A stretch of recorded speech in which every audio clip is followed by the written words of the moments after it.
একজন পুরুষ যখন একজন নারীকে বিবাহ করে বাড়িতে নিয়ে আসে, তখন তার সামনে প্রথম যেই পরীক্ষার বিষয়টা সামনে আসে তা হলো ভালোবাসার বিভাজন।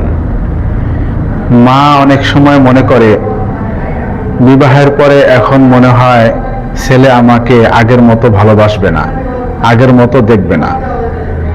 বোনে মনে করে ভাই মনে হয় আমাকে আগের মতো আর দেখবে না।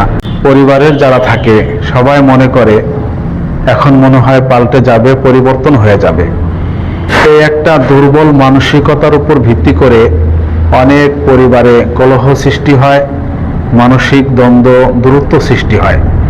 এজন্য স্বামীর বা একজন পুরুষের এই সময়টাতে খুব সতর্ক থাকতে হয় এবং সবাইকে একথা বোঝাতে হয় যে কোনো পরিবর্তন নয়, বরং নতুনত্ব সৃষ্টি হবে।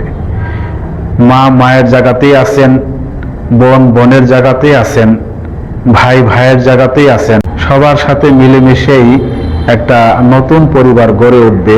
কোনো দূরত্ব নয়, বরং বন্ধুত্বপূর্ণ আচরণের মাধ্যমেই সুখী পরিবার গড়ে তোলা যায়।